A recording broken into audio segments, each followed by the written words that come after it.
All right. Well, Kim, you have a service dog that tells you when your glucose is low. Kim, that's incredible. I didn't know service dogs did that. Anyway, all right, Gene, I'll turn it over to Hi. you. I Hey, saw how's it some going? 3:30s and some 4 a.m.s. I think this finance folks skew a little early. I don't think this would be the same for like a development webinar or something. Yeah, probably not. Probably not. Um, so I just want to welcome everybody. My name is Jean Bell. I curate the leadership program at NPQ in terms of our online learning. And we do monthly webinars on a range of leadership topics. And we've had a partnership with Greg and his team at QuickBooks Made Easy, now probably 3 years running. And Hmm. every year we do this special session focused on budgeting as many people get ready to look at either a January or next July fiscal year. So just want to welcome you. If you have any technical assistance needs, or very importantly, if you are not in the right session, right? Today is the desktop session. You'll need to get in touch with our office at NPQ to make sure that you're registered for the proper session. Okay, so go back to that registration email and respond there if you have any questions. Today is for desktop. Tomorrow, Greg and his team will be doing better budgeting in QuickBooks Online. Thank you very much for being here, and I will pass it over to Greg. All right, great. And yeah, that's probably the first thing that you need to understand is that the software that we are going to be using today is this software. All right. So if this is not you, then you are in the wrong webinar. So I'm signing in to the online so that you can see what that looks like. Hold on one second here and let's see how that works. I forgot to do this before we started, but that is okay because it's all right to be human and make mistakes. All right. In the chat, is there anybody, go ahead and put it in the chat. Is there anybody whose software does not look like what's on your computer screen right now? Please let me know if that's the case. And yes, we will give out PowerPoint slides and a recording. However, the PowerPoint is pretty slim on this. We're going to spend most of the time in QuickBooks. So the best way to kind of review things is using the recording. This is what the online edition looks like, okay? So is there anybody who is in the wrong webinar? Don't be shy. Put it in the chat so that we can know, all right? I only have 2021. Is this much different? No, it isn't at all, okay? First thing I need to know, is there anybody who's using the online edition? It doesn't look like anybody is because this is the one we're doing tomorrow. Today, we're doing this one. I'm using version 2022 of QuickBooks. You can tell what version you have if you just look at the very top of your QuickBooks screen.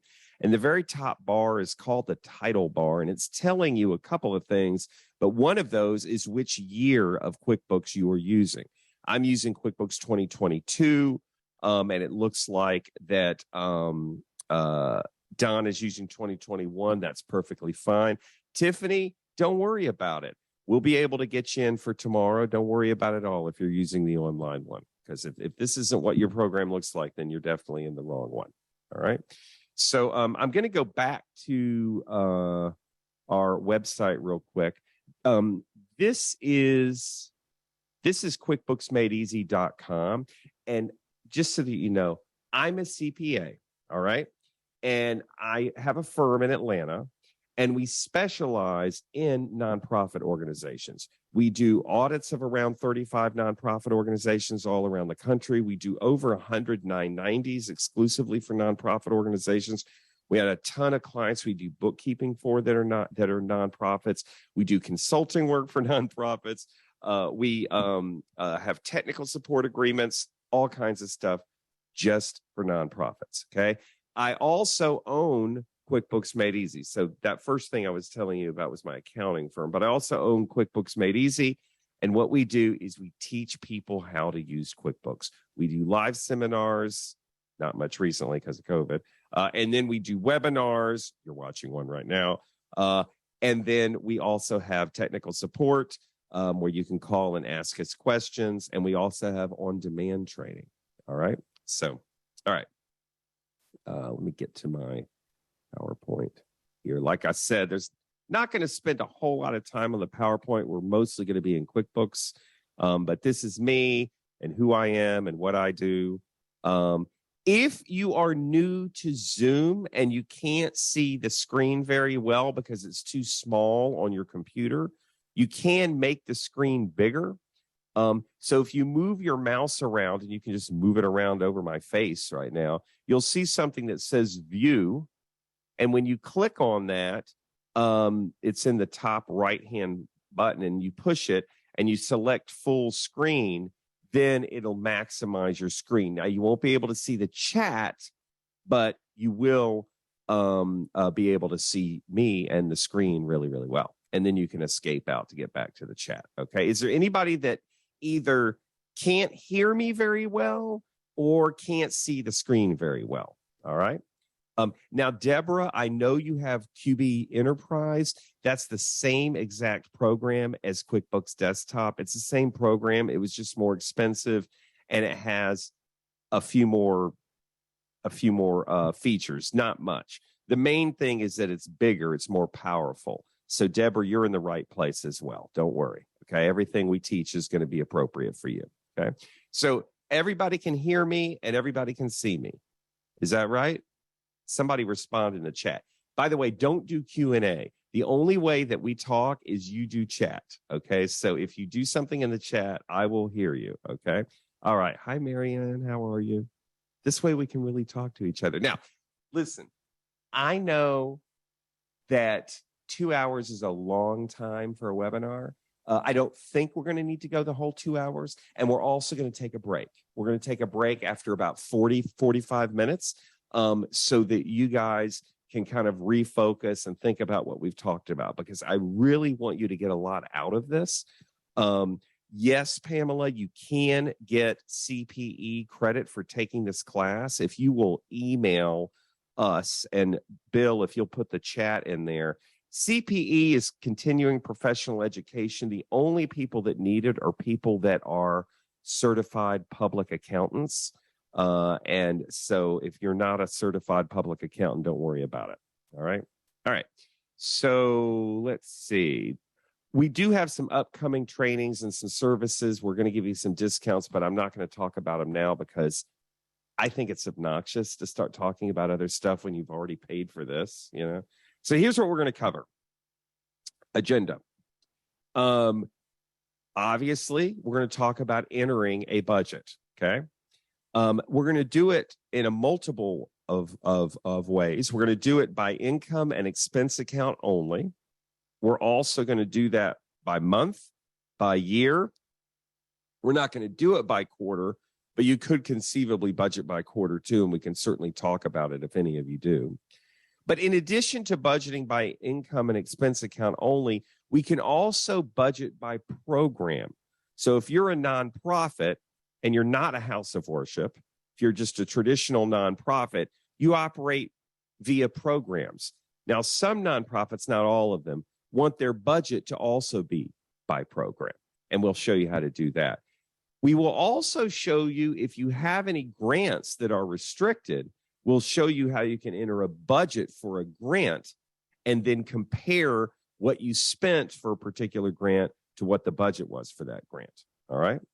And then obviously it acts like the agenda looks like we're not covering reports until the end, but we'll be doing reports throughout. We're going to do a budget overview report. We're going to do a budget versus actual only.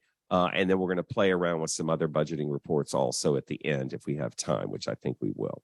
So I think that's everything that we're going to cover. But I do, let me go to the polls here because I have a couple of polls I'm interested in kind of gauging. Let's see if we have a poll here on. Okay, no, I don't. All right. So the first thing, I guess I'm just going to put this in the chat. There's only like 50 something people here on the call. So everybody in the chat, tell me if you are entering your budget in QuickBooks now. Okay. And by entering your budget in QuickBooks now, that would mean you go and do it within QuickBooks. Okay. So let's see. Phil is not. It looks like, Ben isn't, Sarah isn't. Everett isn't. Kristen isn't. Anna is not yet. All right. So it looks like it's about 50-50. Okay. The people that are and the people that aren't. So I'm going to start kind of basic, and then we're going to get real advanced. And I'm going to show you some tips and tricks along the way. All right. So the first thing that I want to talk about is where to enter a budget. All right. So how do you put that in QuickBooks? Well, the way I like to teach is I like to teach in a way that makes you remember. So to get to your budget screen, and I actually will just tell you this right off the bat, this is the home page, and there are 3 places to go to do stuff here. One is this flow chart, one is this bar along the left, and one is this thin bar across the top. And the way to get to budgeting is using the thin bar across the top. And also this thin bar across the top has every single thing that QuickBooks does, whereas the other 2 just have major things, okay? So if I want to enter a budget, it's going to be under one of these menu items, okay? So I'm going to tell you, you can almost figure it out. But why don't you guys guess? If you already know the answer, don't tell me. But if you don't know the answer, guess in the chat.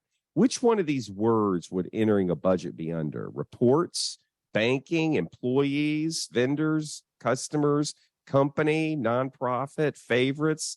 Yeah, just if you already know the answer, don't let me know. Okay, good. So I'm getting people that are guessing, and they're guessing right. Okay. Now, why do you think that budgeting would be under company? Because that's the right answer. It's because it's something that is related to your entire organization, okay? You don't just budget for income or budget for expense or budget for donors or budget for vendors. You budget for the whole organization. So it's under company. And then you're going to click planning and budgeting. Now you're going to see 2 choices. There is set up budgets, and then there's another thing called set up forecasts. Both of these are exactly the same thing. The only thing that's different about it is that this says the word budgets, but this says the word forecasts. But the screens are identical, and it's basically enables you to enter a budget once here and then again down here in forecasts. Why would you want to enter a budget for a particular year as a budget, and then later on, you got to create a new budget? Why would you do that? I mean, it doesn't really make sense. We'll talk about it later, but it's rare that people use this forecast. You'd think that the word forecast meant it was going to be like a cash flow forecast to tell you what months you're going to be low on money. It's not that at all. It's just another budget. Really is. Anyway, so I'm going to click on set up budgets, and this is where you go to enter a budget. So I'm going to click set up budgets. All right. Now, if you've never entered a budget before, you will not see this screen. The reason why I'm seeing this screen is because I have actually already entered a budget. And so it's taking me to the last budget I ever entered, and then I can alter it if I want to. All right.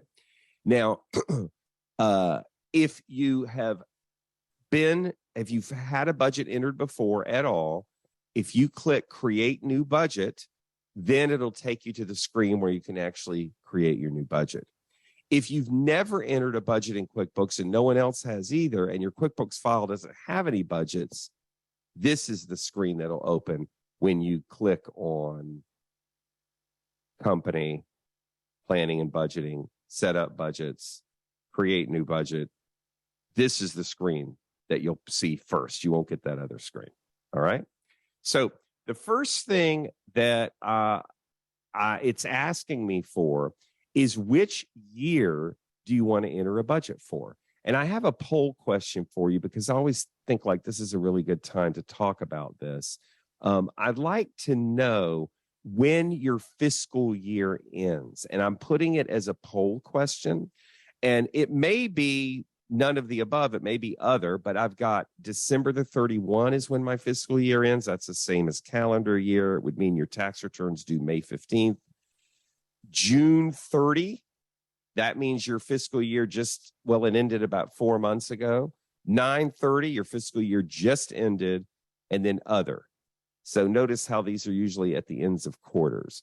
So we'll let that finish up, and I will so Andrea's 5/31, kind of a strange time. Usually you end at the end of quarter. Any reason why yours ends on May 31? Let me know, Andrea. I'm kind of curious because that's a strange sort of a thing. I'm going to go ahead and end the poll, and I'll show the results so that we can see what everybody looks like. And you can see that half of you have a December 31 year end, and then a third of you have June 30. Okay. And then you have 13% have September, and then we have the rest. Now, half of you have December 31. So, it may be school year related. That's right. I still would change the year if I were you to June 30. That aligns with a lot of government grants.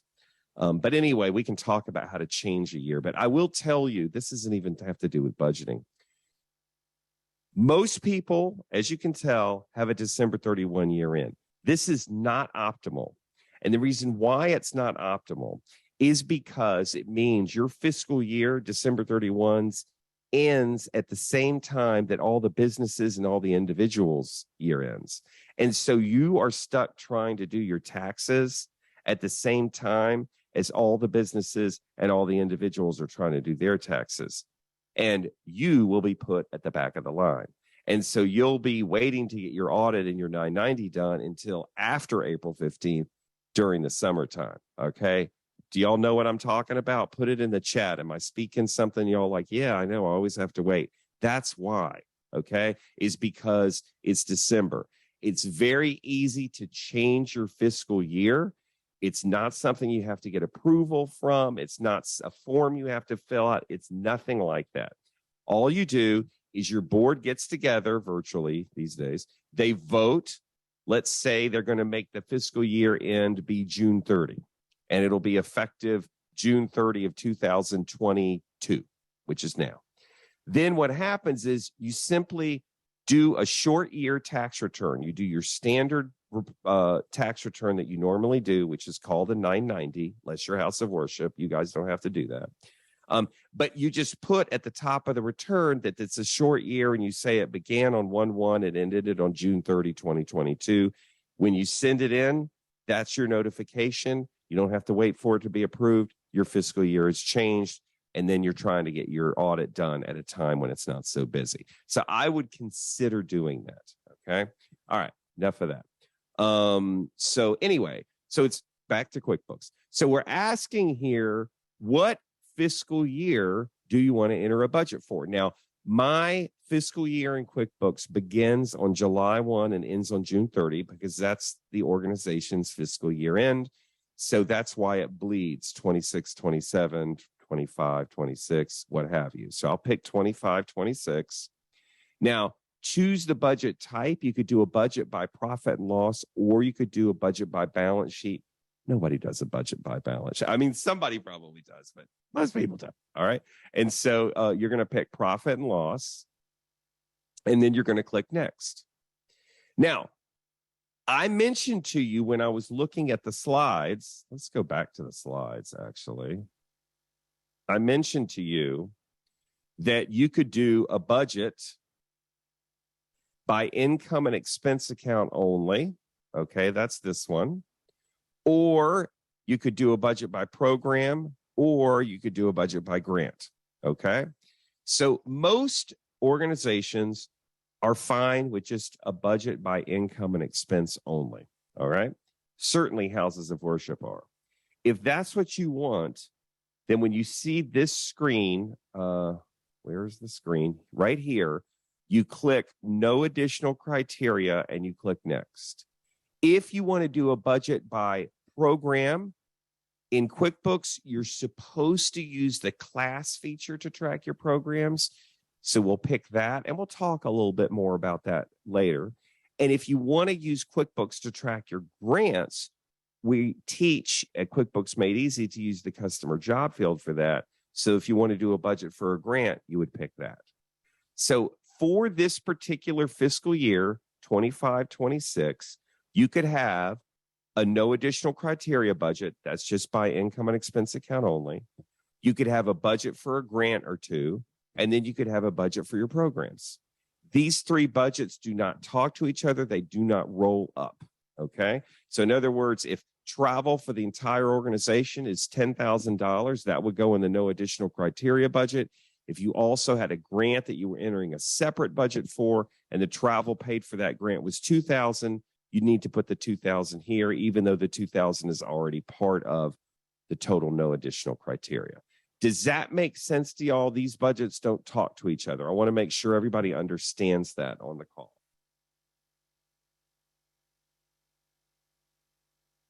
All right. Okay, cool. All right. So what that means is the total number, listen carefully, the total number of budgets that you can get for a particular year in this screen is 1, 2, and 3. Now, if you do class or customer, it allows you to do like multiple sub budgets within your one main class budget. But the point is 1, 2, 3. So it's 3 budgets for a given year. You can also, though, if later on you want to do a second budget, but you don't want to get rid of the first ones, you can go to company, planning and budgeting, setup, forecast. The screen looks exactly the same. All right. So here you have 1, 2, 3 forecast. So you've got a possible 3 that you could do in the inner budget window and a possible 3 that you could do in the inner forecast window, which is a budget. So the total is 6. That's the maximum number of budgets you can have for a fiscal year is 6. Okay. Yes, Shanaz, when you do customer job, you can pick multiple grants and do a little mini sub budget for each one. Same thing with class. But the no additional criteria is what we're going to do now. Okay. Yeah, theoretically, multiple entry of the same numbers. That's true. But I will tell you, Everett, really what people do is either they'll do a no additional criteria budget, and then they'll have a separate budget or two for some grants. Or instead of doing a no additional criteria budget, they'll just do the class budget, and they'll do a budget for every single program that you have, including admin and fundraising. Now, and then they don't have to do a no additional criteria budget. All they do is one class budget for each and have a sub for each class. So we'll see that, but let's just do the no additional criteria first, okay? And we'll get through the majority of this, and then we'll take a break. We're about 20 minutes or so from a break now, all right? Yeah, we'll be walking you through that, Melissa. So I'm going to go ahead and click next. All right, now there are multiple ways to create a budget. You could create a budget. Oh, I'm in the forecast screen. Let me go back to the budget screen. Not that it matters. It's the same sort of situation. But anyway, I'm going to do a budget for 25, 26. All right. I'm going to do a no additional criteria budget. Now, you could create a budget from scratch. That means that you are taking these fingers, well, your fingers, and you're typing the numbers in, okay, on a thing that looks like a spreadsheet, okay? Or you could create a budget from previous year's actual data. Not so sure that that's used very much, but we'll talk about it. But I think I'm going to save it for a minute. We'll talk about it in a second. If you use budget and forecast, can you then get 6 budgets? That's right, Kay. Yes. Yes, you can memorize your budget to actual reports. Okay. Can you upload a budget? Terry, you can import a budget from an Excel document, but by the time you got the formatting right, you could have entered it yourself. So, and we will be memorizing budget reports, Sarah. So I wouldn't really worry too much about the import thing. It's not very helpful. So I'm going to create a budget from scratch. So I'm going to click finish. All right. So here's the screen where we enter the budget. Now, as you can tell, we've got a column for each month of the year, okay? This is July through June. And then we have this annual total column. And then we have this other column here with these accounts. So these are going to be our income and expense accounts that we are allowed to enter a budget for. Where do these accounts come from in QuickBooks? Does anybody know? Where does it get these lines from? What list in QuickBooks? It's kind of obvious. Yeah, Kay had it. The chart of accounts. She called it the COA. Not really general ledger. Theoretically, the general ledger has transactions. We're talking about just the chart itself. So I'm going to go to lists and I'm going to go to chart. Yeah, GL accounts. That's right. So here's the chart of accounts list. And now the reason why it doesn't have checking is because that's a balance sheet account. So we'll go down to where the income accounts are. And there we go. So as you can see, that's where the accounts came from. So the point I'm just making is that if you are given a budget from a committee and that committee has a line in their budget and you don't have it in this list, it's because it's not in the chart of accounts list. And you'll need to exit out of the setup budget screen. You'll need to push the X. You need to go over to the chart of accounts list. You'll need to add the account. Then you'll need to go back into the budget screen, and then you'll be able to enter a budget for it. Which reminds me, if you're not the one creating the budget, if some committee on the board's doing it or staff, please give them your chart of accounts list first and ask them to please use this list when creating your budget. And if they have a problem with that, then you probably need to have a come to Jesus moment with them and have you guys get together and decide what the appropriate chart of accounts list is going to be.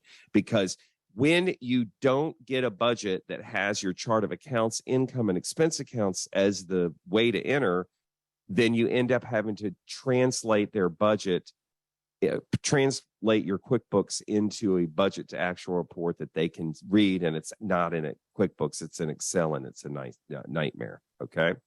All right. Okay. Is that for me, Vita? If you close the left bar, the screen can get a little bigger.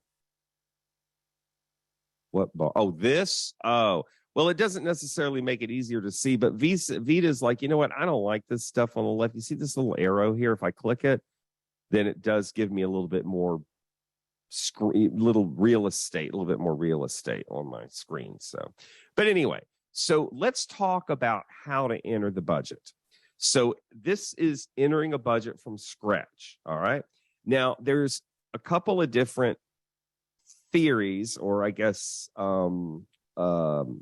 philosophies on how to enter a budget. And they really relate to how you want the budget to appear on your budget to actual report. So I'm going to give you a couple of, I think I'm just going to sneak right to one of these. So this is a budget to actual where 3 months has gone by. Remember, our year begins July 1st. So July, August, and September, 3 months has gone by. And the actual numbers are transactions received in July, August, and September. But the budget column is the entire year's budget. It doesn't necessarily go down because 3 months has gone by. This is the person that budgets by year. If you budget by year, whenever you look at a budget to actual report, maybe this is how you like to see it, the budget's always going to be the entire year. That's a person who budgets by year, as opposed to a person that budgets by month. So I'm going to pull up a little budget, a different budget for somebody that budgets by month. So this is somebody that budgets by month. And you'll see the difference, because even though the actual columns are July, August, and September in both cases, 4,900, 6,300, 4,900, 6,300, the person who budgets by month, the budget is just for those 3 months. This is nice because now you're comparing what you thought you were going to make for 3 months to what you did make for 3 months versus what you thought you would make. Versus over here, where you do an annual budget, this is what I did make. This is what I thought I was going to make for the entire 12 months. So this is the person who budgets by year, and this is the person who budgets by month. So I have a poll I'm going to ask you. let's see. I want to know. I thought I had this question in here. Apparently, I don't. All right. So you just put in the chat here. Tell me, how do you budget? Do you budget by month, or do you budget by year, or do you budget by quarter? I know some people might budget by quarter. So it looks like, again, it's half and half. It's month, year. Marilyn, you're the first person in 50 people that said they budget by quarter. Okay. If you budget by year, but you need to show by month as well, then you need to budget by month. Because if you budget by month, then you can get it by year. But if you budget by year, you can't get it by month. So it's best to budget by month. See, look what happens if I budget by year. If I budget by year, when I'm looking at this, and you tell me, and believe me, we'll create the reports again. I just needed to show you reports to get where we are so far. So if you look at the individual contributions, we've gotten in 4,900. Our budget's 55,000.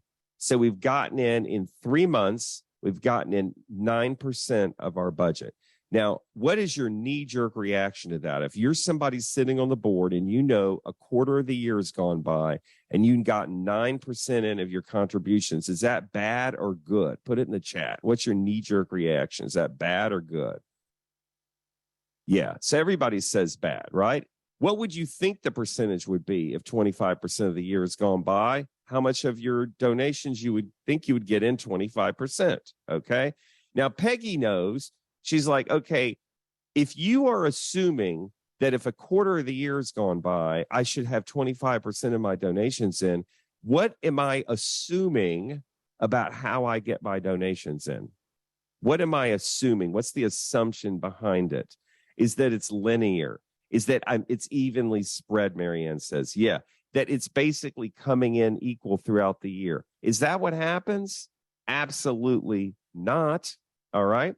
So, wow, if you had all monthly recurring donations, like Sonny said, then yeah, you'd be good. But that's not how it happens.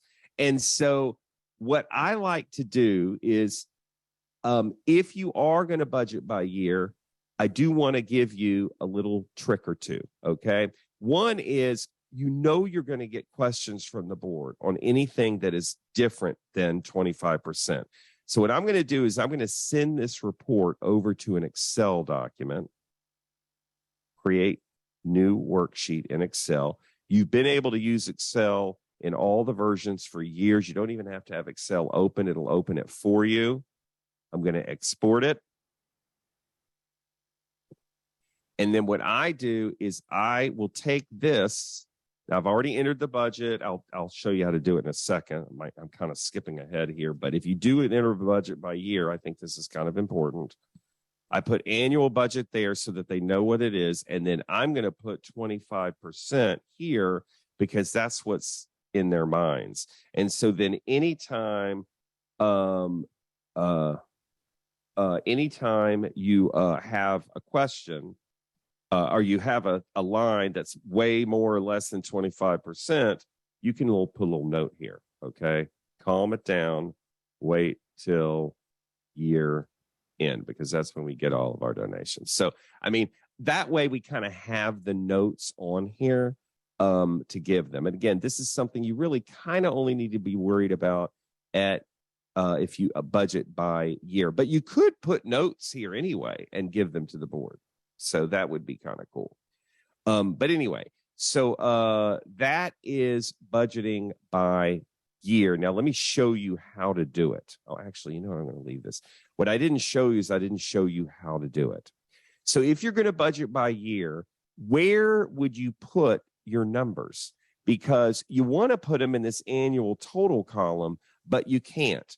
This is grayed out. You can click on this thing till the cows come home. You ain't getting nothing in there. This is basically the total of these 12 months.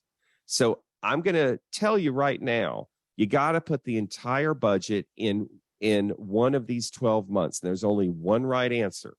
And I'm going to give you a 50-50 shot in guessing which right answer it is. It's either the first month of your fiscal year, in this case, July, or you put it in the last month of the fiscal year, in this case, June. One of those is the right answer and one of those is the wrong answer. So you guys guess. First month of the year, last month of the year. First month of the year, last month of the year. Keep going. Okay, those of you that have not put anything in the chat, I'm not going further until you put something in the chat, whether it's first or last month. All right. Okay. So it looks like most of you got it, but I'm going to, just to kind of teach here, I'm going to teach something for a second, and then I'm going to ask the question again. Okay. When you run this report, this budget to actual, it's July, August, and September. It gets the numbers that it puts in this column from the transactions that you enter, the deposits, the checks, the bills. It gets the budget numbers from whatever you put in the budget column for that same time period. So if I'm asking for a budget to actual for July, August, and September, the budget, it's going to look at the July, the August, and the September column, and that's where it's going to pull the numbers that go on this report. So having said that, it's fairly obvious where you would put it. So you put it in the first month of the year, which most of you got. If you put it in the last month of the year, then until you get to the end of the year, whenever you run a profit and loss budget to actual, it won't know the budget. Not until you get the last month of the year. So you want to put it in the first month of the year, like I did right here. This is how you enter it. You just simply type the numbers in. You simply type them in with your fingers. It's not hard to do. If you do decide that you need to change a number, you can go back into a budget. I'm going to go to company. I'm going to go to planning and budgeting. I'm going to go to set up budgets, and you can go back to where you entered the budget and you can change the number. Okay, so this is certainly something that you can do. All right, not a big deal. Okay. Now, the question is, why would you change a budget, though? I don't think you should. After the budget has been voted on and approved, you should not be changing the budget. People go, well, we thought we were going to get this grant. We didn't get it, so we need to change the budget. No, you don't. That's the whole point of the budget. I thought I was going to get the grant. I didn't. That's the explanation for why your budget doesn't meet your actual for the month of August or whatever. It's because you didn't get the grant. You put that as an explanation. You don't change the budget. Otherwise, you just change the budget to match the actual every month, and then the report would become meaningless. Okay.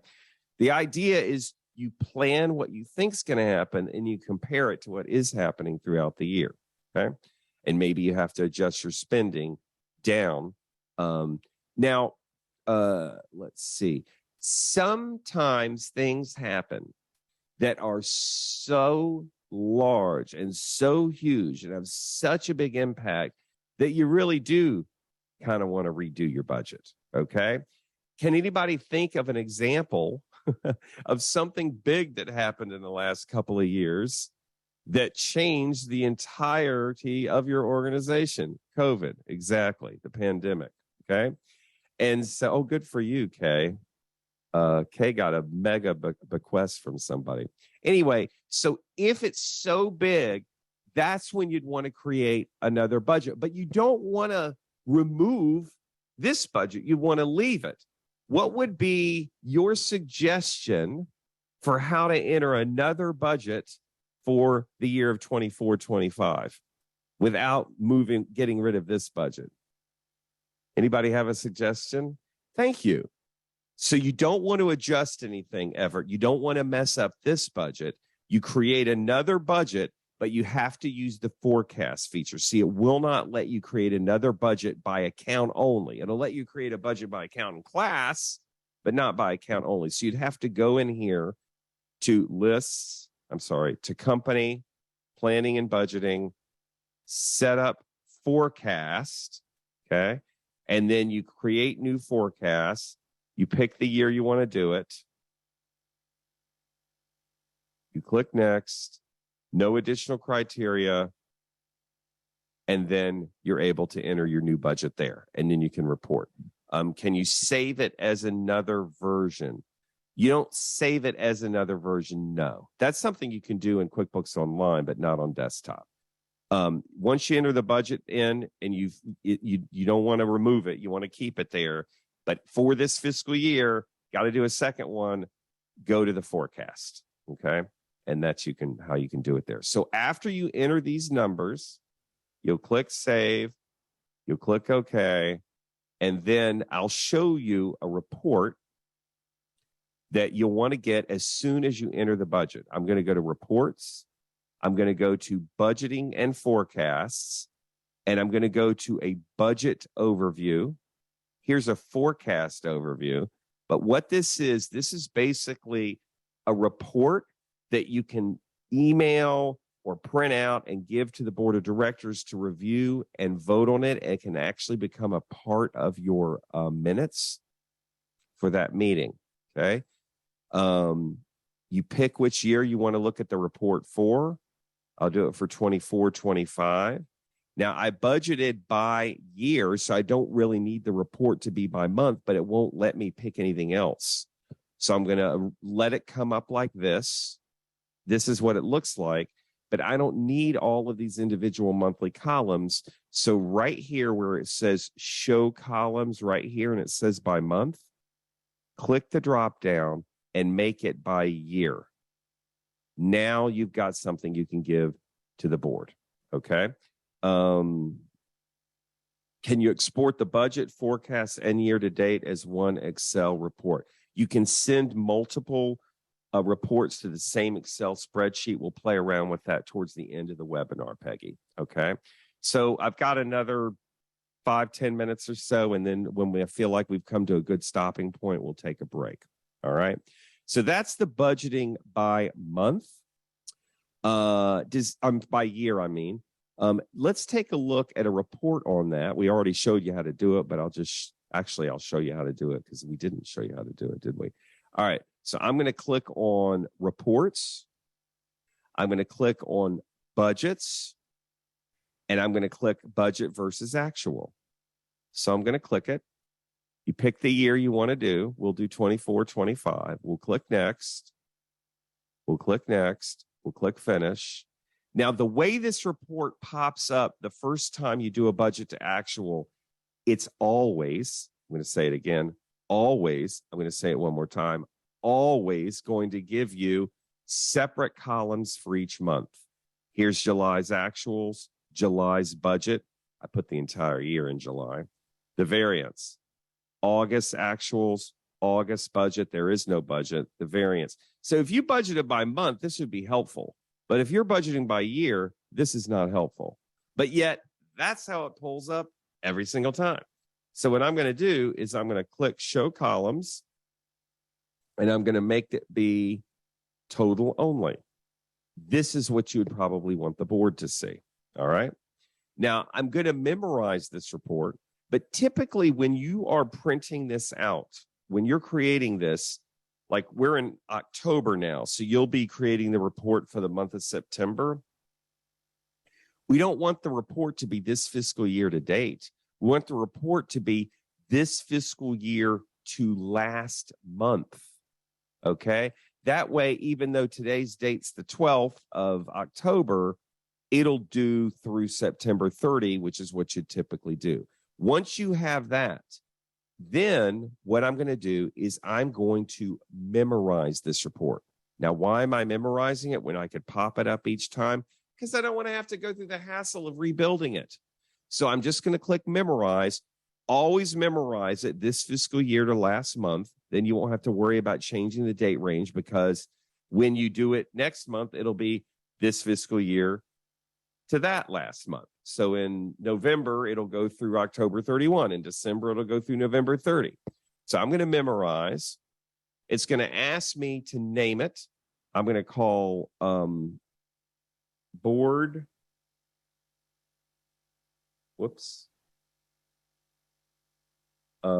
Budget to actual. Okay. This is the name of the memorized report. It has nothing to do with the title of the report. Okay. I'm going to click OK. And now whenever I want to pop it up, I simply go to reports. And instead of going down to budgeting, now all I got to do is go to memorize reports up here and board budget to actual, and automatically it'll be there. Okay. So that's how to create the report for budgeting by year. Okay. Now I want to turn my attentions to budgeting by month, because budgeting by month is, in my view, better, because you can do a budget to actual for an individual month or for the whole year. So I'm going to go to company, planning and budgeting, set up budgets, and I'm going to create a new one. And I'll make this 2728 and no additional criteria. But this time I'm going to fill in these numbers. So I want to give you a little bit of help. First of all, you'll find out pretty quickly why people that budget by year do so. It's because they don't want to deal with entering a number 12 times for each account. So, and this is what I'm talking about though. In July, 4,000, in October, 8,000. So you got to enter a number each time. Okay. 12,000 in September. It gets closer to Christmas, that kind of a thing. You're entering a number each time. Okay. So that's how you would manually enter your budget numbers if it's variable and the way that it changes doesn't really reflect any sort of pattern. Okay. What if it's fixed though? Like for instance, what's an expense that's always the same every month? Put it in the chat. What's an expense you have that pretty much is the same every month? Rent. So what I'm going to do is I'm going to go to July. I'm going to say my rent's $2,400. And then does anybody see this copy across down here at the bottom left? This is a button. You don't need it if you're budgeting by year, but if you're budgeting by month, I'll highlight this one. I'll click copy across. Boom. I don't have to type it over and over again. Isn't that kind of neat? Okay. So now some expenses,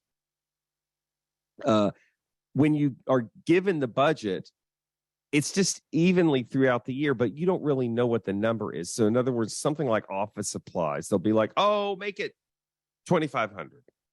So you're like, okay, well, I got to divide 2,500 on a calculator by 12 to figure out how much is in here. Once I got it in here, it's 208.33 because that's what it did on the calculator. But I'm going to stop and I'm going to teach you something. You can actually do this. You can use QuickBooks as a calculator, not just in this field, but anywhere there's a numerical field in QuickBooks, in a journal entry screen, on a sales receipt, on a bank deposit window. You can use QuickBooks as a calculator. So I'm going to take 2,500 and then I'm going to take my finger and I'm going to push on the forward slash, and that turns it into, that means dividing. An asterisk would be multiplying, plus would be adding, and minus would be subtracting. So then I'm going to put 12, and then I'm going to press the tab button, and it's going to do the math for me. So I think that's really cool. And then I'm going to click on this, and I'm going to copy across. The only problem when you do this is sometimes, because of the way it works, you will end up with a weird number here, which is annoying. So what I'm going to do is I'm going to add 4 cents to the last number. So I'm just going to click on June. I'm on May here. I'm going to click on June all the way after the 3. I'm going to push the plus sign, and I'm going to add 0.04, and I'm going to press tab, and now this is back up at 2,500. You got it? Okay. So that's how one way to help you budget by month to make life a little bit easier. So those of you that are budgeting by year, I would like you to start budgeting by month. All right. So another trick This is a little bit more complicated, but it's this adjust row amounts. And I know somebody suggested it a while ago. You wouldn't use this to edit. You can just edit things right in here. This is what this adjust row amounts is for. It's for not editing. What it's for is it's for if there's some sort of a pattern in terms of how the account goes up or down throughout the year. For instance, we'll pick electricity. This is something that typically goes in the summertime here in Atlanta. It's pretty hot, so the electric bill is really high. We'll say $600. In August, it's even higher. And then starting in September, it starts to go down. So rather than figuring it out, usually, you know what, it goes down, I don't know, 10% a month, okay? So then rather than doing the math, that's where this adjust row amounts come in. You make sure that this number, the last one you put in, is highlighted. You go adjust row amounts of the currently selected month. Please decrease by, and then you put either a dollar amount or a percentage. I'm going to put a percentage. And then I'm going to click OK, and it's going to fill out the whole rest of these by making it go 10% below every month. Okay, so I'm going to click OK. And I want you to see what it did. It didn't do what I said it was going to do. It lowered this number by 10%, and it looks like they just left these numbers as 0. But let's just take a look at this again and see how this works. This should have been 650. Let's go back to the rule because I want to show you something. Currently selected month. It says here, decrease each remaining monthly amount in the row by 10%. So what it's doing is it's taking $650, it's multiplying it by 10%, and it's reducing the $650 by 10%, and it's putting it in the same field where the $650 was. That's why this went down to $585. Then it goes to September. I have 0 in here. What's 10% of 0? 0. It reduces the 0 by 0. It's still 0. And it did that for all the other columns. So I wanted it to do 10% based on the number before it and put the new number here, not 10% of the number in the column. So do you see what I might push to make that happen in the adjust row amounts area? So that instead of multiplying 10% by the amount in the row itself, you multiply it by the previous row. Here, I'll just zoom in on this and you'll see. Not start at currently selected month. It's not that. That was right. Let's see if anybody got it. Not yet. So what I want is there it is. K got it. Enable compounding. What that does is that means it'll take the 10% and it'll multiply it by the number in the previous column. Okay. So I'm going to click OK. And now look what it did. Now it goes down, down, down, down there. And then, of course, when it starts going back up again, maybe starting in February, then I'll highlight that one, adjust row amounts, increase the dollar by, I'll just say $50. See that you can do it that way as well. Enable compounding, click OK. And now it goes back up again. 345, 395, 445, 495, like that. All right. So that's budgeting by month. And when you get done with it, you're going to look like this. There'll be a lot of numbers in there. Okay. A lot of numbers. So, but the beautiful part about it is that when you do a budget to actual report, you will always get, we have the year to date, July, August, and September actual, July, August, and September budget. The only thing that sucks about this when you budget by month is I want my entire year on here as well. Okay. Now you can do funny things by sending stuff to Excel, but there's actually another report, reports, budgets and forecasts. It's called a profit and loss budget performance. This is one example of a report that is not in QuickBooks Online that we're teaching tomorrow, but it is in QuickBooks Desktop, and it's really great for people that budget by month, because when I click it, and I'll pick the budget, I think it was this one,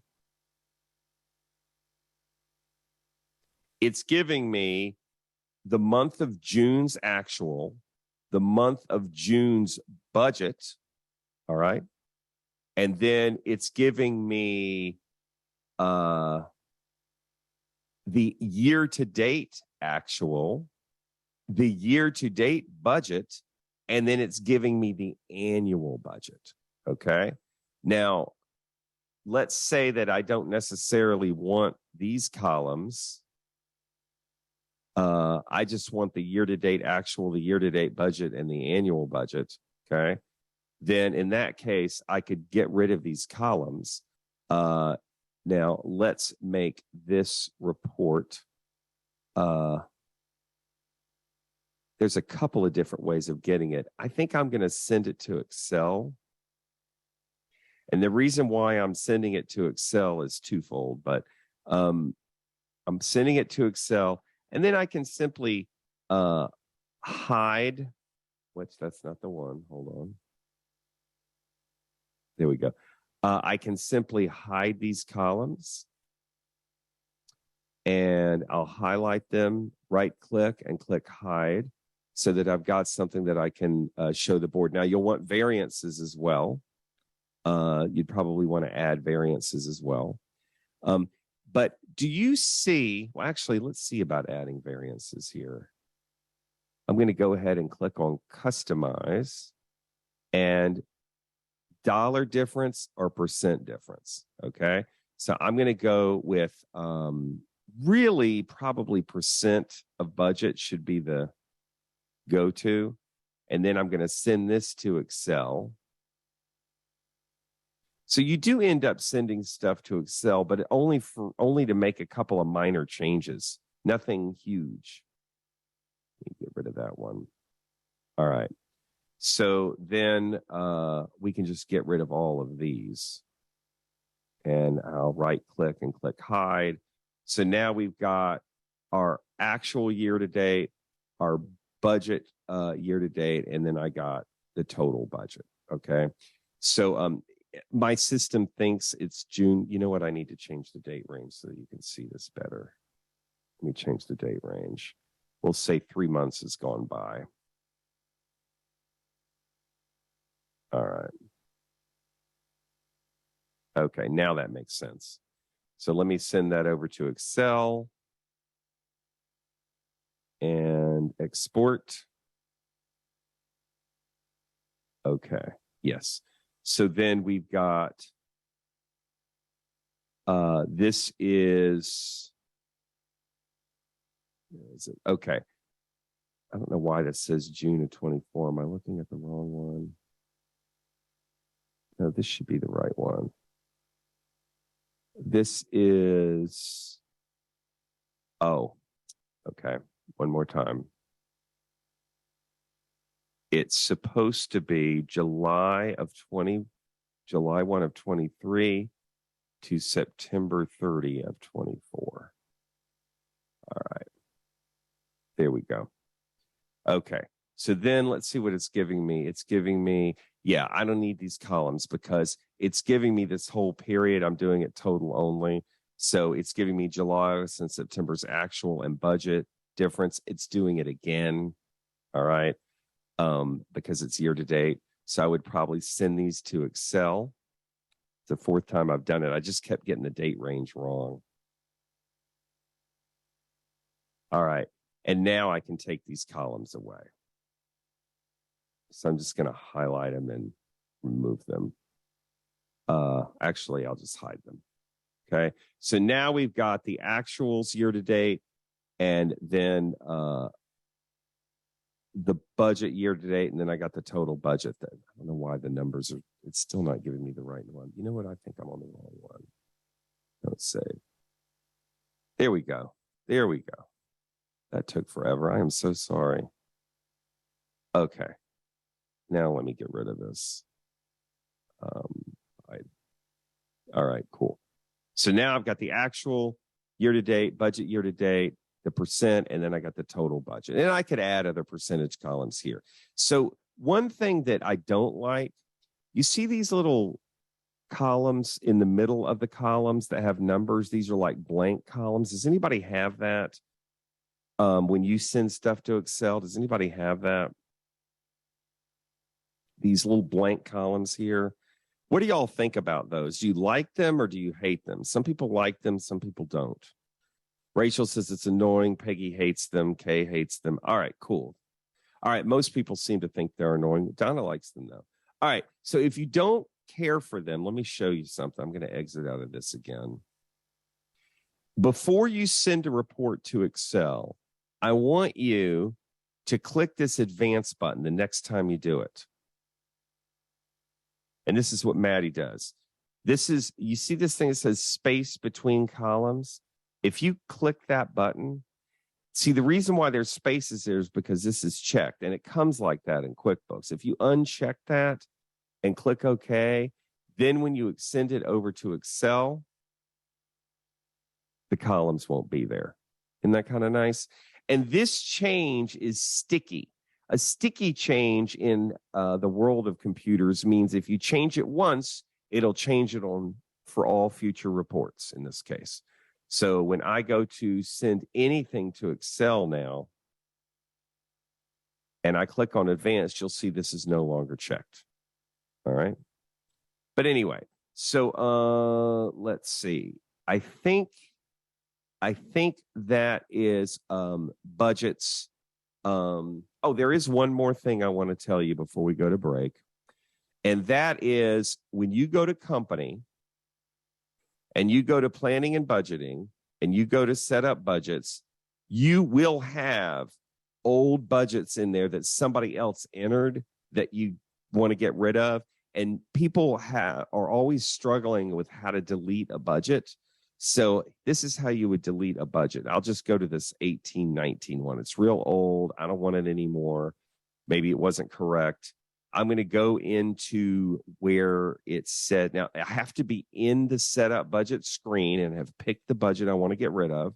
There's not a delete button down here, but the delete is up in the edit menu. And that's true for a lot of things. Whenever you want to delete something, once it's on the screen, it could be a report that's memorized, it could be a transaction, what have you. In this case, it's a budget entry screen.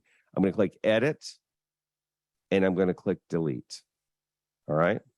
Now, don't do clear, because if you click clear, it zeroes out the numbers, but the budget is still there. It just doesn't have any numbers in it.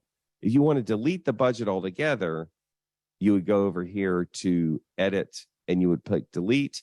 It says, are you sure? I'll click yes. And now it's gone altogether. And now that budget's not even here anymore. So I like to kind of clean up my older ones that were probably done wrong anyway. Edit, delete budget. Now that I know how to do it right. All right. So can it be done by right-clicking over the budget? Don't think it can, but let's try. Hey, we have some right-clickers in the group. They love right-clicking. I get it. So I'll right-click here. Nothing happens. I'll right-click there. Nothing happens. I'll click here. Nothing happens. No, right-click doesn't work. All right. Put it in the chat. Who knew what that last one was? Yeah, that was Stevie Wonder, man. Stevie Wonder.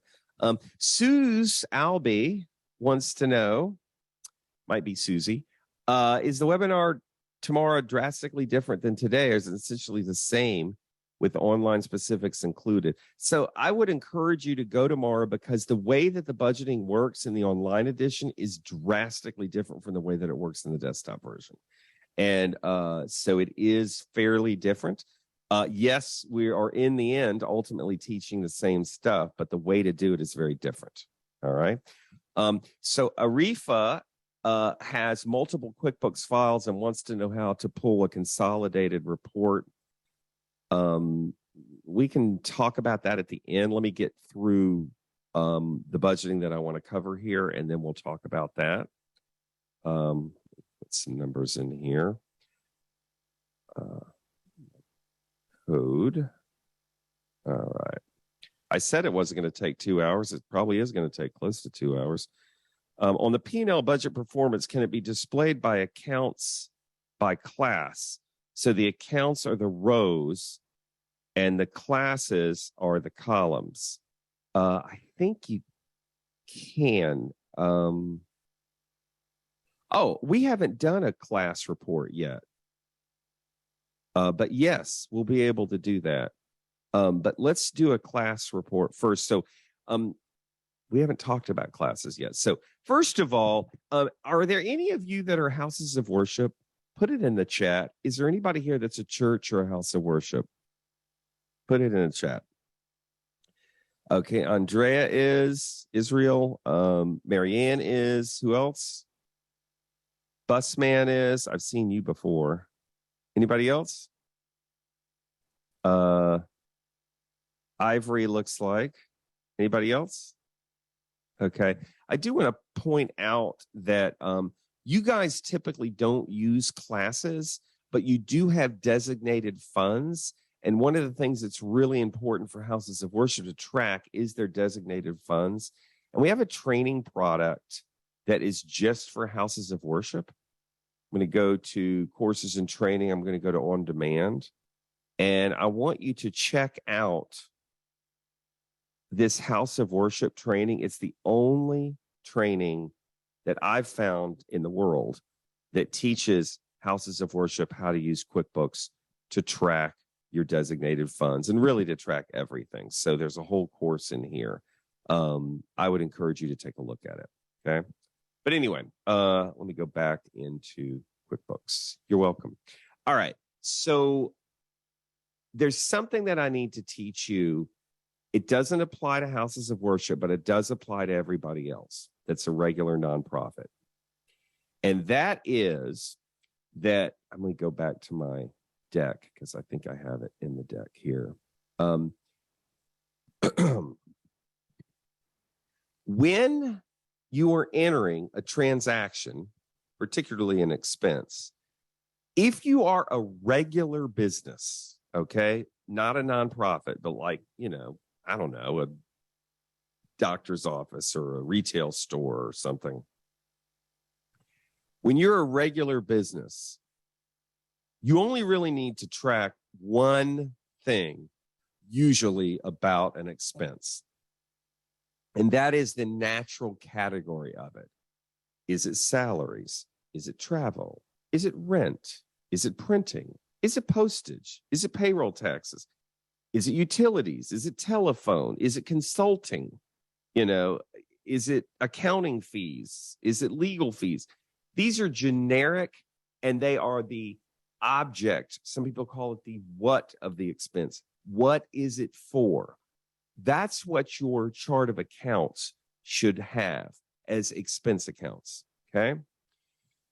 And that's all that regular businesses need to track. And that's also something that nonprofits need to track. And that's what you should use your chart of accounts for. Now I'm going to open up my a transaction. And this is where you would put the natural category of the expense. Okay, I'll pick, let's see, is postage here? Yeah, here's postage and delivery. That's the what or the object of the expense. And a house of worship, they have it broken up into different ministries, but nevertheless, they can put the ministry as a parent and the sub is the natural category. And that's how you would do the chart of accounts. And you don't really need any other fields. Regular nonprofits are different. Regular nonprofits have not one, but three things you need to tell QuickBooks about an expense. One is the natural category, and that should be your chart of accounts. The second one is what program it relates to. All right. And what I mean by that is, as an example, our organization is called Synergy Now. And the organization's point is to get this country off of oil and get it on environmentally friendly forms of energy like solar and wind. Their programs are the way that they make that happen. And they have programs, they actually have one program that is a guidance center, Go Green Guidance Center. All right. And it's a building. You go in, you take tours, you learn about environmentally friendly forms of energy and how to access them from your own, or how to utilize them in your own life, your own home. Then there is a Synergy conference. This is an annual conference that comes along with booth rentals and workshops and everything. It's a major initiative, a major program of the organization, Synergy Now. And then there is the Aware campaign. And this is basically a small campaign, but it's a way to try and generate more knowledge, maybe some more legislative progress. And so maybe there's a little bit of lobbying in there, and that's the Aware campaign. And anytime you enter an expense, not only you got to tell it whether it was, what it was for, but you also got to tell what program it related to. Now, sometimes you'll have an expense, say, for instance, the cost of coming to this webinar, which isn't really related to a particular program at all. It's just administrative. It's just the cost of keeping the lights on. And that's also one of your classes. You're going to use the class list to track your programs. That's what you should be doing, unless you're house of worship. And then thirdly, sometimes you'll enter a cost and it's not for a program and it's not overhead. It's to raise more money. Okay. Like maybe you sent out a direct mail piece. That's what the fundraising class is for. So you see, every nonprofit needs to be using the class feature to track programs, admin, and fundraising. Okay. And the reason why is because that's how I have to report it on an audit. And that's how I have to report it on a tax return. I'm going to pull up a little 990 here and you can see how this works. But when you look at expenses on a 990, let's look at the 990 here. And I'll go to where the expenses are. You will see that you have a column. Let me zoom in on this a little bit. Okay. You have a column for program, a column for management in general, that's admin. And then we have a column for fundraising. And then the rows are going to be your natural categories like rent, salaries, supplies, stuff like that. Okay. Sarah says development expenses for properties and various developmental projects. That sounds like kind of mini programs for you. So I'm okay with that. If you get an audit done, additionally, when we do an audit for you, we have to report your expenses that way as well. Let me just take a look at one of these things here. It's called the statement of functional expenses, but this is how we have to report your expenses on an audit. So I need for you to use classes to track program admin and fundraising. If you don't know about that, you need to come to our 3-day webinar series that it teaches you how to do this. But anyway, the point that I want to make is that sometimes you'll have a nonprofit and they will be wanting to budget for particular programs. And so what they'll do is they'll mistakenly put the name of the program as an account in the chart of accounts list, like Go Green Guidance Center as a program in the chart of accounts list. And then whenever you have an expense, you point it to Go Green Guidance Center. That's wrong because that doesn't tell me whether it was for travel, whether it was for supplies, whether it was for salaries. It just tells me what program it belonged to. So don't use the chart of accounts list to track your program expenses. Use the class list for that. Then you'll be able to get both pieces of information. Okay. Now, it is a little bit of a pain because it means that every time you enter an expense, you got to put an account, and you also have to put whether it's program admin and fundraising and which one it is. But the good news is you can get reports by class. So let's take a look and see. I'm going to go to a report. I'm going to go to company and financial, profit and loss by class. And we will make it a date range that includes today or includes some data. 25. Okay. All right. So as you can see here, we have a nice little P&L by class. Okay. And what some people want to do is they want to enter a budget by class as well.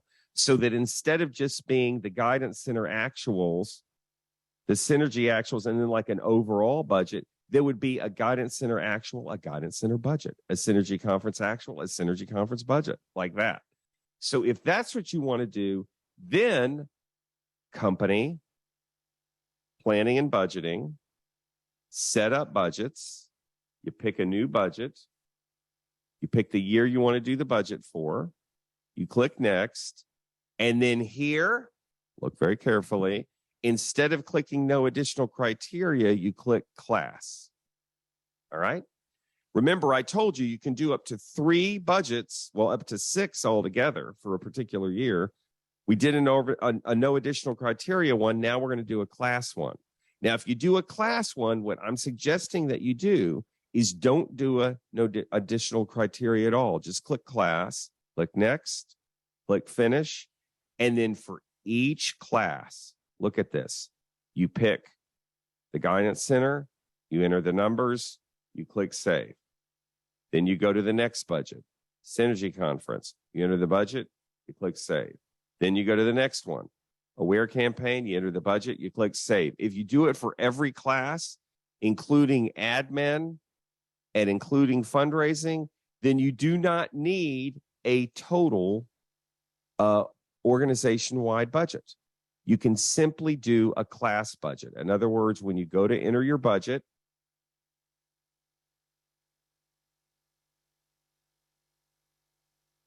we'll just go back over here.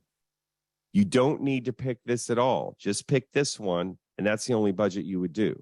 Now, let's see what this looks like. Reports, budget and forecast, budget versus actual. I'm going to pick the one that says account and class. Okay. Marilyn says, can we allocate the admin cost to program? So the answer is yes, but you're not supposed to do that. Okay. We need the admin costs separated so that we can see the true admin costs of running this organization. Now, it might be, Marilyn, that what you're thinking of as admin costs isn't the same as what I think of as admin costs.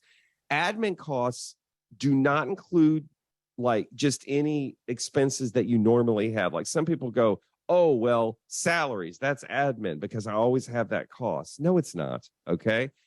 It's the portion of the person's salary that was spent administration rather than actually doing program work. Okay.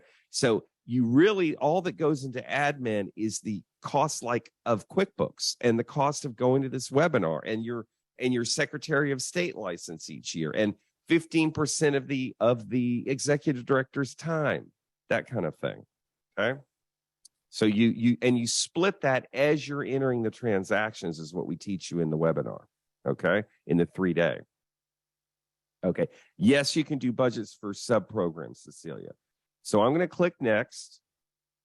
And then you'll see when I look at the report, look at what happens here. It's giving me July's budget. What? It's giving it to me by month. I didn't want it by month. I wanted it by class. All right. So when you create this report, let me go back to the customize. Let's see if it even lets me do it here. No, it doesn't. Okay. So I'm going to build up this report again. Let me exit out of here. Reports, budget and forecast, budget versus actual. The one that says by class. See, the ones that say by account, those are your organization-wide budget just by account only. We're going to pick account and class. And then I want you to look very carefully at this page right here. Select a report layout. This is showing account by month. I don't want account by month.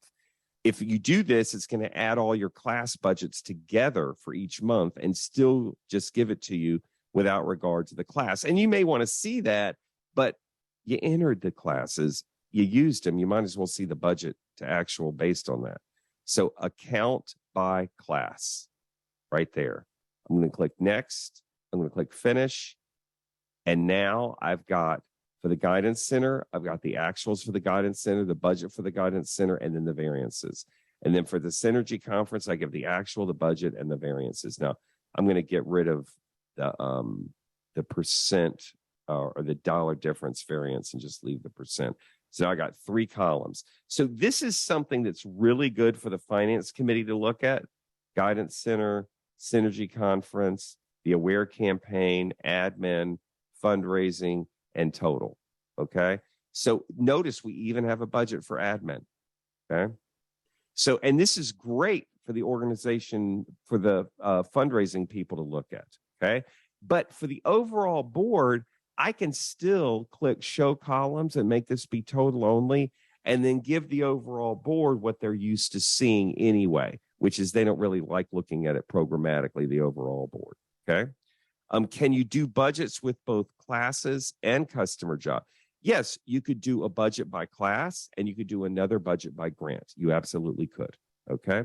If budgeting by class, can you also run a consolidated report? Yes, that's what I just did there.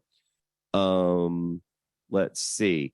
Do you have to set up names for class, or is it already set up? Okay, no, it's not set up. So if you have not used classes before, the first thing you'll need to do is to turn the feature on if it's not already on for you.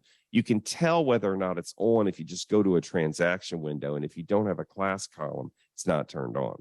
So what I'm going to do is I'm going to go to where my preferences are. These are little features you can turn on or off in the program.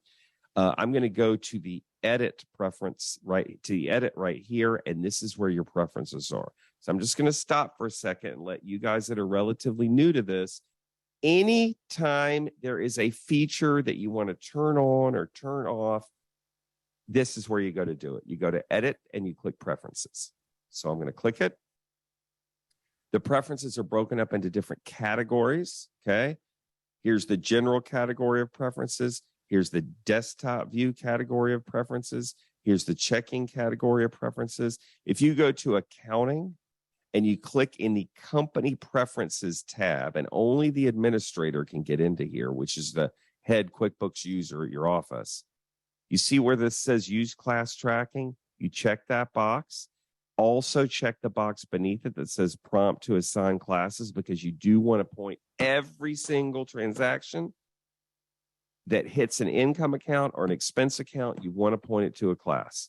So if you forget to do it, this prompt will remind you. I'm going to click OK. Then to set up your classes, you click lists, class list. And here is where your classes are now. These are ridiculous class names. I'm going to delete these. This was for another webinar that I was teaching. But if you have sub classes, you can certainly do that. So let's say under the Guidance Center, I have, let's see, I'll have a new class and I'll call it Summer Program. And I'll make it a subclass of the Guidance Center, because then now it'll look like this. So then when you go to enter budgets, this was somebody just had asked this question, you'll be able to pick that summer program and enter a budget for it. Okay. Can you get the current month and entire year? Yes, Amanda. You can still budget by month, just like you could with your organization wide. Okay. If you already have ministry names entered as classes, how do you delete and set up correct classes? So you would just simply set up the new classes. Oh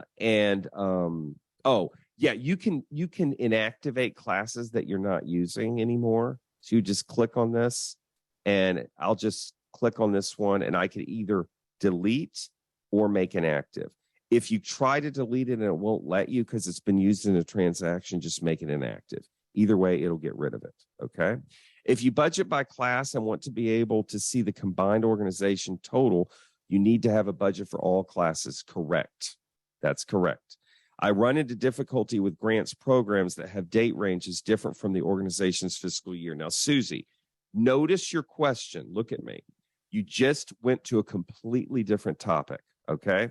If you budget by class and want to be able to see the combined total, you need to have a budget for all classes.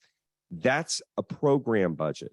Then you immediately go, I run into difficulty with grants programs that have different date ranges. Do I need to match 18-month grants, for example, to the same 12-month period for everything else with classes, or it's all or nothing, right? So your class is for your program. It doesn't relate to grants, is what I want you to do. That's the third thing that you need to track when you're entering. This is where you would put your grant right here.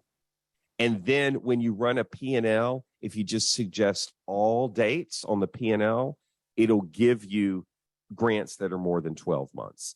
I have a whole webinar that I'm doing just on tracking restricted grants. I believe it's next week. And I'll pop up a little thing for you so you know where to go to get that information. Amanda, which report would you run to get the current month and entire year by class for actual versus budget? So I'm going to have needed to enter a budget by month in order to do that.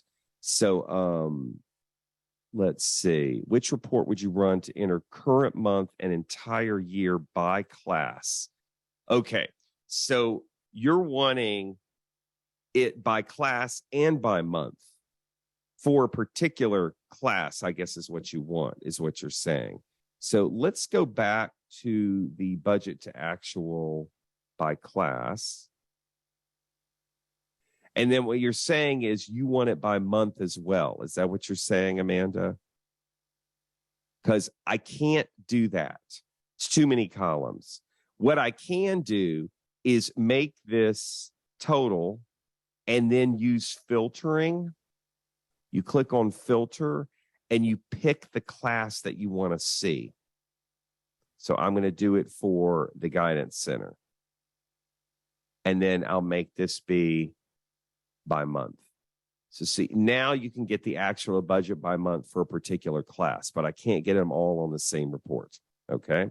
Can we use customer job instead of classes? We use classes to track money to particular events. Is that fundraising events, Alyssa?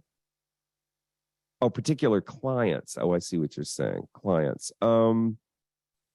You can use customer job instead. I prefer you not. I prefer you start using customer job to track money to particular clients and use classes for your programs.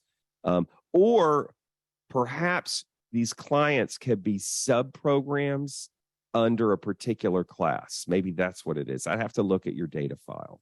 All right. So this is actually a good time to point out.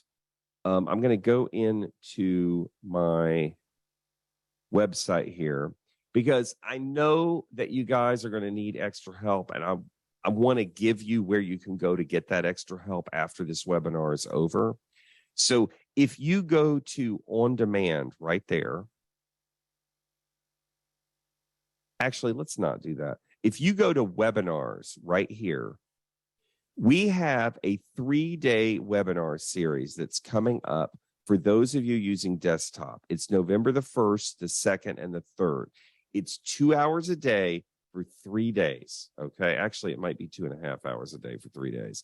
And what we do is we go through soup to nuts, everything you could ever want to learn about QuickBooks if you are a nonprofit using desktop. So I'm going to click on this, and the ticket, it normally costs, let's see, $2.99. But if you sign up for this and use the coupon that I'm going to give you, here it is. We're going to give you $40 off, and it's only $2.59. So instead of $2.99, it's $2.59. The code is NPQ40 off, 40 and then OFF. We also have in webinars a a webinar that is just about tracking restricted grants. I'm going to finish this and then we'll take more questions because I'm pretty much done. And here is this webinar I'm doing through Grant Station.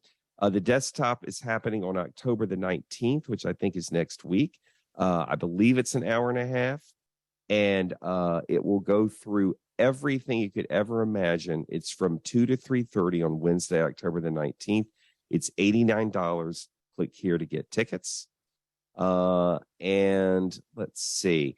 The other thing is if you would rather have something on demand so you can learn whenever you want, the Bible of all of my trainings, it culminates in this on-demand bundle right here. This is 16 hours of learning. It teaches you everything you need to know about QuickBooks if you are a nonprofit, for you to learn as well as others. It's $3.99 normally. We're going to give it to you for $298. So we're giving you $100 off, NPQ 298. This coupon is only good until Saturday night. You'll have the training forever, and it becomes the Bible of your organization. If you would rather have tech support where you call me up, ask me questions, it's going to be me, Paige, or Barbara. We know QuickBooks like the back of our hands. All we do is nonprofits. You can call us 24 hours a day, 7 days a week. You can also email. We can remote into your computer. We can create an appointment for you, remote into your computer, and help you with whatever your questions are. A year is $4.99. We're giving it away for $2.99, and the code is NPQTS299. Okay, and I'll pop that up again before we leave. And I think he's putting it in the chat. But the thing that I haven't done yet that I want to do is I want to teach the grant. And then somebody asked about quarterly, and I want to talk about that too. So if you want to use QuickBooks to track your grants, you're going to go to company. You're going to go to planning and budgeting. You're going to go to set up budgets. And this time, when you go to create a new budget, you're going to, now this is, people get confused. They're like, okay, my grant is a different fiscal year than my actual organization's fiscal year. The grant year is different. In some cases, it bleeds between years. In some cases, it's a year and a half or 2 or 3 years. So people get confused about what to put here. So a good rule of thumb is this.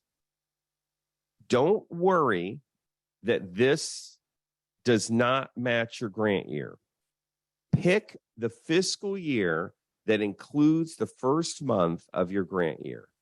Pick your fiscal year that includes the first month of your grant year, okay? So let's say my grant year began April of 25.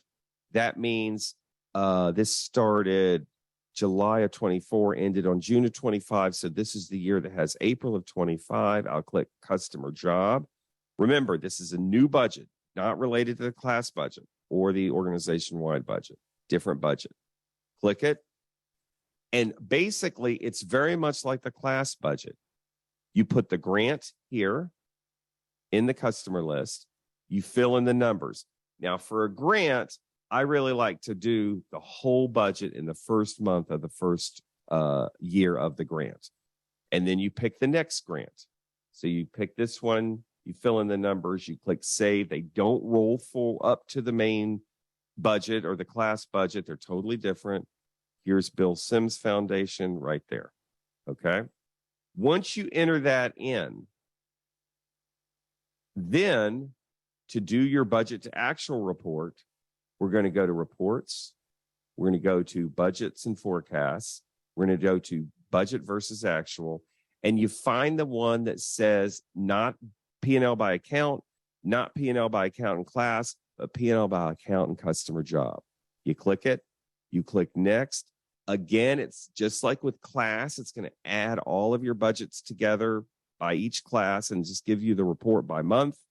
I want the report to be by account and customer job. That way, I will get a series of columns for each one of my grants. I'll get a budget, I'll get an actual, and a difference.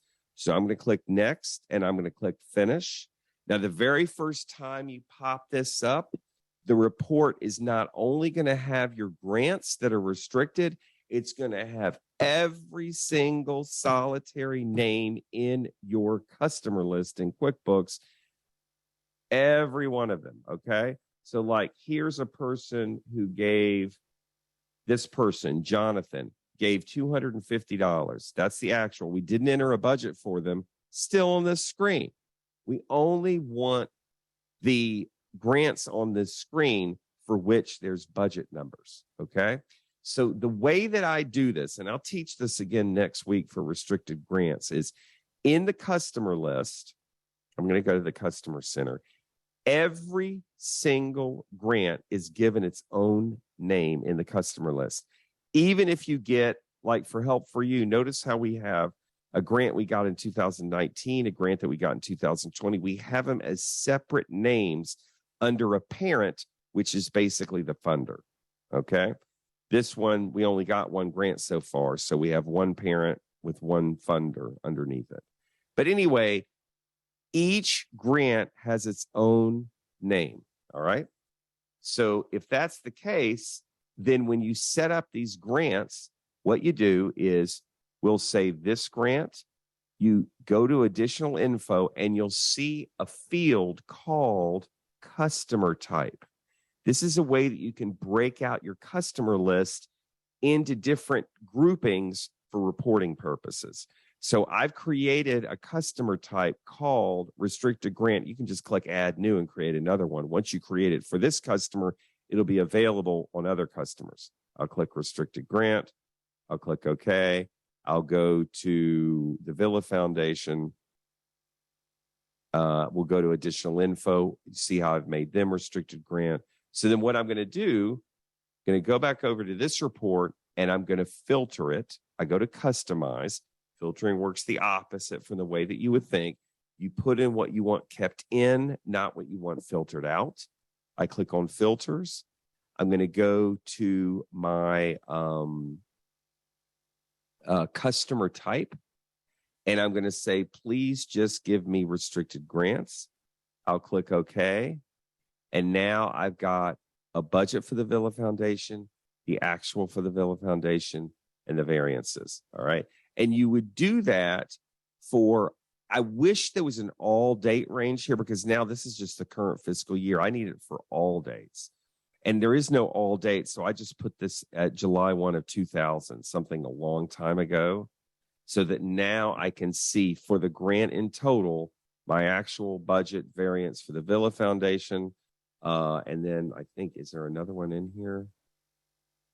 Yes. Here's the Bill Sims Foundation grant, actual budget variance. Okay. So now I used a parent account for the name of the funder and a sub account for each grant. I don't really need these two columns. They're duplicate. So this thing that says collapse columns, they added this a couple of years ago. If you have a really old version of QuickBooks, you won't have this button. It's a good reason to upgrade. But I'm going to go ahead and click it. And now it's easier to digest. I've got the actuals, the budget, the variance. So I can see for Bill Sims, I've spent $4,800. I budgeted $5,000 for salaries, so I have $200 left to spend. Okay. Can I enter a budget in this fiscal year after I've already entered some expenses and income into it? Absolutely. Absolutely, you can. Melissa, I'm confused. Are you entering all of the grants on one budget, or do you need to create a new budget for each grant? You're entering all of the grants on one budget, just like you entered all of the classes on one budget. They're like sub budgets. Company, planning and budgeting, set up budgets, create new budget. You pick. So in that case, really what you're doing is almost doesn't matter what date you put here, Melissa, because you're just going to expand the date range to basically be all time periods. So I'm just going to click next. I'm going to click customer job. I click next, and then I put my budget in. All right. And I do one for each grant. Click on this one, put numbers in, click save, click on the next one, put numbers in, click save, Click on the next one like that. All right. So, Vita, if I have different grants and want to pay to and apply an expense against one of them when I pay a bill, how do I do it? So when you're entering an expense, if you just do the right checks thing, I can do this. See, we're getting out of budget now. Now we're getting into grants, which is what I knew would happen. So, but this grant paid, it was for the guidance center. So you see what's happened here is I enter an expense. Here's the natural category. Here's the grant. Here is the class. And sometimes this is split. So we'll say 200 went to postage and delivery that was paid out of the Bill Sims Foundation grant. And then the other, we'll say $100 was not. It was paid out of the Villa Foundation. Okay, so you can split these things. You can also split them between programs as well. We'll say this was an administrative cost. Okay. All right, cool. So the person who will you offer your grant tracking webinar on another week? I cannot make it next week on vacation. So you can, Shernaz, you can get the webinar and they'll send you the recording afterwards. Also, if you get the on-demand training, it's in there. All right. Can you have prior year figures shown as same report as the budget? Okay. I like that question. I'm going to save that. I'll come back to it. Will you go over tracking payroll in the grant webinar next week? Yes, I will. Rose, how does that roll up to a report for the whole company and or program class? Again, the grant budget to actual is a separate report. It does not roll up. You wouldn't want it to, because not everything is paid for out of a grant. Okay. Do you need not to include the grant part of your program budget when you're entering a program budget? No, Rose, you do include it precisely because they don't roll up. So if you want to look at an organization-wide budget by program, you look at that report. If you want to look at a grant, you look at that budget to actual report. But the same numbers would be in both of them. Okay, not exactly the same, but in other words, like I said a while ago, if your organization-wide budget is $10,000 for travel, but then you want a budget for a particular grant, and out of that 10, 2 is paid for out of a grant, you create a separate budget, put the 2 in, okay? But you don't put 8 in the organization or in the class budget, you put the whole 10, okay? Let's see. Will QuickBooks Made Easy go over how to close out fiscal years? I can certainly show you how to do that in tech support. You don't really close out in QuickBooks. It's called setting the closing date, but it's something that I could probably help you with in tech support. Can you show a budget by class that includes multiple designated grants? Oh, okay. Yeah, you certainly could. So in other words, you could do a budget. Let's see. I'm going to do a budget to actual. A budget to actual by class. Actually, I'll just do it by account. But then I'll do it by class. And I'll make the columns by class, account by class.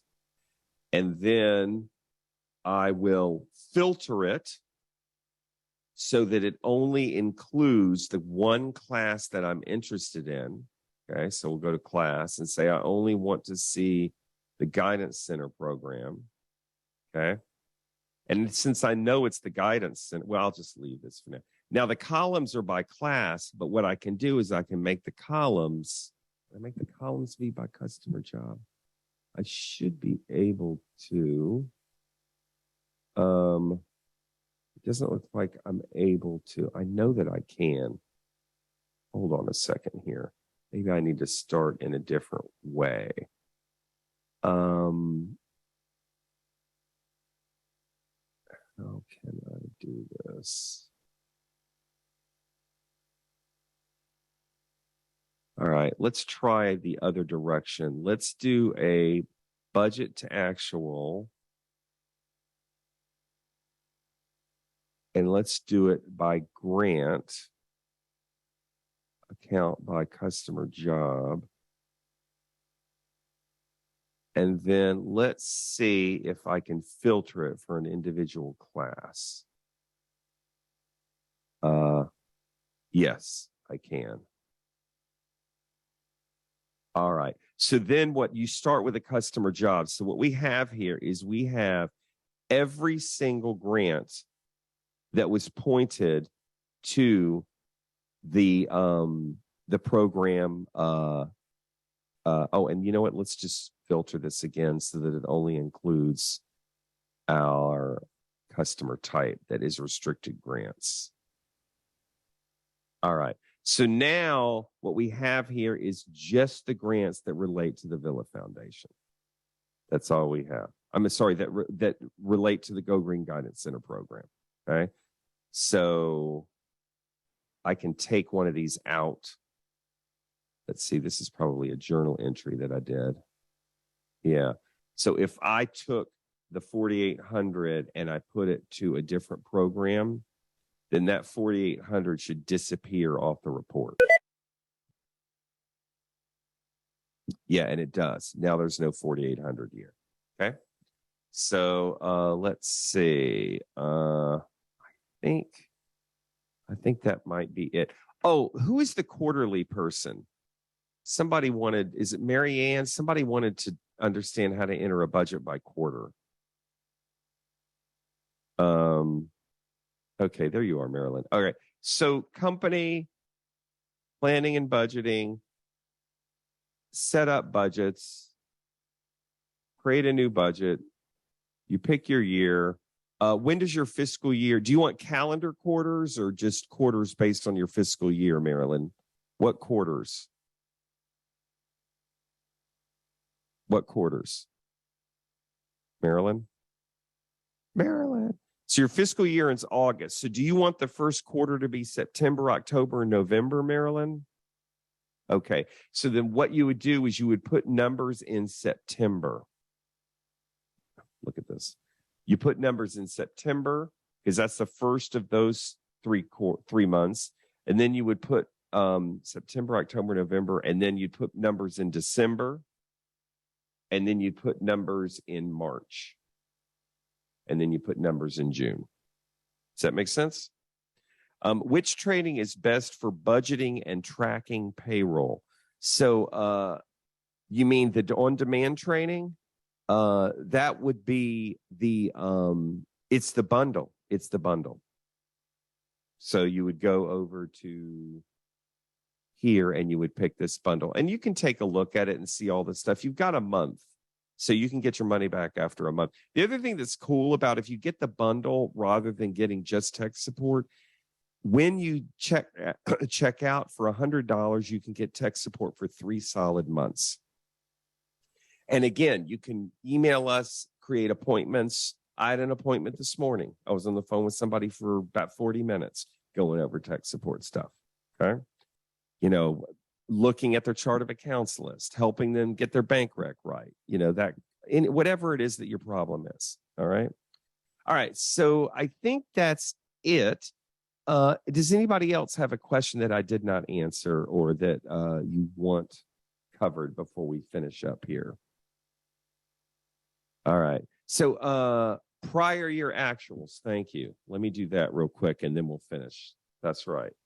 So this actually will also get to the person who had the deal with consolidated financial statements and they wanted tips.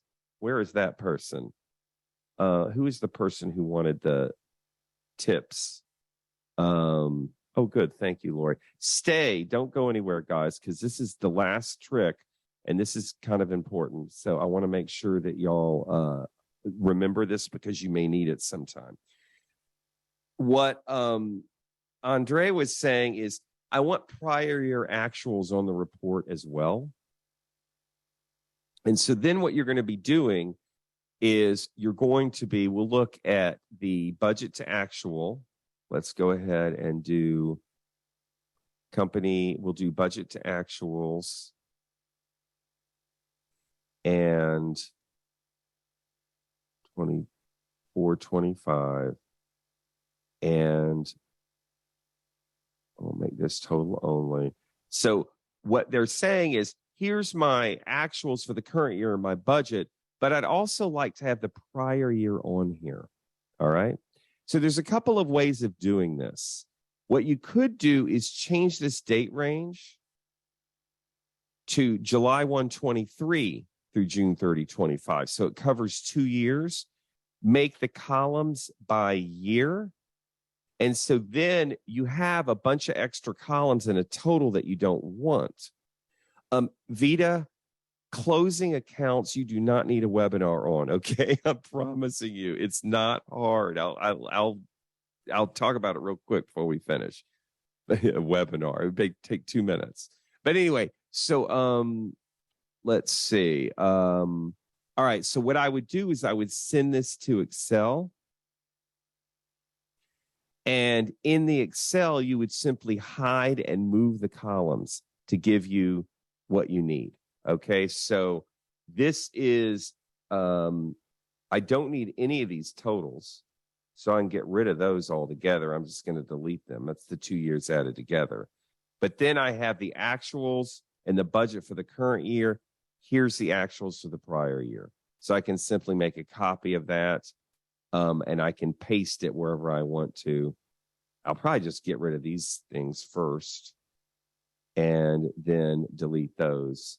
And then I can simply take this column and just cut and paste it, put it, here or something like that. So that's how that would work.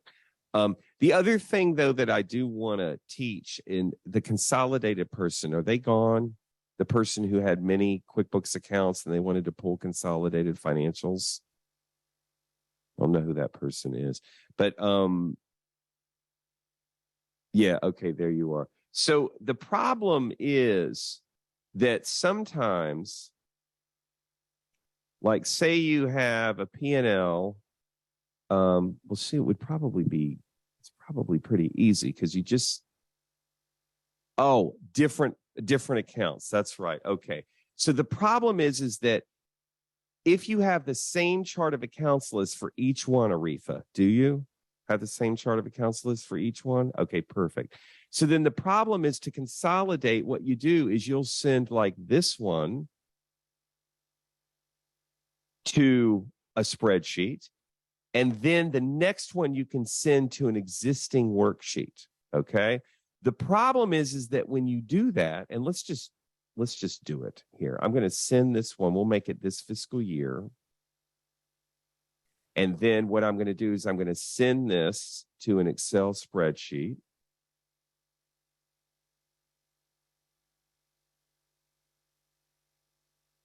Yes, you can in Enterprise, Kristen. That's right. So here it is, but she doesn't have it. So here it is, and I'll save this file, save as, so I know what the heck it is. I'll just put it on my PC, and I'll call it. I'll put it on my desktop, and I'll call it Book 2. All right. So now it's saved. So now what I'm going to do is I'm going to go and run it for, it would be a different company file. So I'm going to go to a different company file.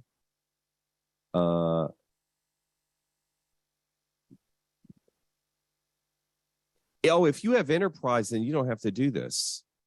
We pull okay, then never mind. I don't want to teach this anymore because this doesn't apply to you. All right. I can show you that other issue in tech support, Arifa. Let's cover the closing of the book situation. So in other softwares, there is a function that at the end of the month, when you've done the bank recs and everything is good, you close the books. And what it does is it literally creates a separate file on your computer, one file for each month. And then if you want to change something in a prior month, you got to back out of the data file for September and go into the data file for August. It's kind of a pain. QuickBooks isn't like that. In QuickBooks, everything's in the same data file. So instead of closing the books, what you do in QuickBooks is you simply set a closing date. And what that does is it prevents anybody from changing anything in the prior periods after you're done with them. Okay. So what you do is you go to company and you go to set closing date. Okay. You click right here, set date and password. I close it every month.